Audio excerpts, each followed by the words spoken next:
15 अगस्त 1947 को देश आजाद हुआ।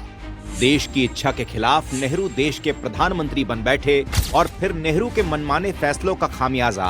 देश भुगतने लगा। तानाशाही पर लगाम लगाने के साथ लोकतंत्र की स्थापना के लिए बाबा साहेब की अध्यक्षता में संविधान लिखा गया। संविधान में लिखे गए न्याय और समानता के सिद्धांत कांग्रेस की तानाशाही में बाधा उत्पन्न करने लगे थे, क्योंकि कांग्रेस का संविधान, न्याय और समानता से दूर दूर तक कोई वास्ता नहीं था। आरक्षण से लेकर वंचितों के उत्थान तक संविधान के बताए हर रास्ते के उलट जाकर कांग्रेस ने सत्ता को बचाने के लिए मनमाफिक तरीकों से संविधान को तोड़ा मरोड़ा और जरूरत पड़ने पर संविधान की हत्या भी कर दी।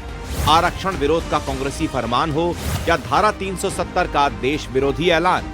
आपातकाल का अत्याचार हो या सुप्रीम कोर्ट के फैसलों का अपमान, मां भारती की सेवा करने वाले नेताओं ने संविधान को बचाने के लिए कांग्रेस के खिलाफ दशकों तक लड़ाई लड़ी।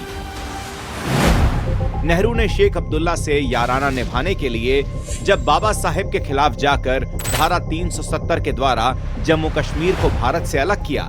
तब संविधान की रक्षा करने के लिए डॉक्टर श्यामा प्रसाद मुखर्जी ने धारा 370 का विरोध करते हुए अटल बिहारी वाजपेयी जी के साथ जम्मू कश्मीर में बिना परमिट के प्रवेश किया और डॉक्टर मुखर्जी ने धारा 370 का विरोध करते हुए अपने प्राणों की आहुति दे दी। इसी तरह नेहरू की बेटी इंदिरा गांधी जब आपातकाल लगाकर संविधान की हत्या कर रही थीं, तब भाजपा के राष्ट्र प्रथम के संकल्प पर चलने वाले नेता ही थे जो इंदिरा गांधी के अत्याचारों और जेल की यातनाओं को सहन करते हुए बाबा साहेब के संविधान को बचाने में लगे थे। राजीव गांधी ने जब शाहबानो केस में तुष्टीकरण के लिए सुप्रीम कोर्ट का फैसला पलटकर संविधान का उल्लंघन किया,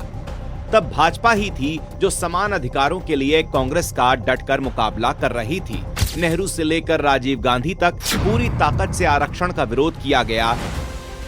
लेकिन भाजपा ने न सिर्फ SC/ST आरक्षण को 10 साल के लिए बढ़ाया, बल्कि सबका साथ सबका विकास के मंत्र से करोड़ों दलितों का जीवन भी बदल दिया। कांग्रेस ने संविधान को सिर्फ एक मामूली दस्तावेज समझकर उसका इस्तेमाल वोट बैंक के लिए किया, लेकिन मोदी सरकार ने 26 नवंबर को संविधान दिवस घोषित करके बाबा साहेब के संविधान के गौरव को उचित मान दिया। सत्ता में रहते हुए या विपक्ष की भूमिका निभाते हुए भाजपा ने हमेशा संविधान को सर्वोच्च सम्मान दिया। भाजपा के लिए संविधान राजनीति का विषय नहीं, बल्कि करोड़ों देशवासियों के उत्थान और आस्था का विषय है, जिसके सम्मान के लिए दशकों पहले भी भाजपा ने बलिदान दिया था और आज भी अपने प्रयासों से बाबा साहेब के योगदान और संविधान को संरक्षित कर रही है।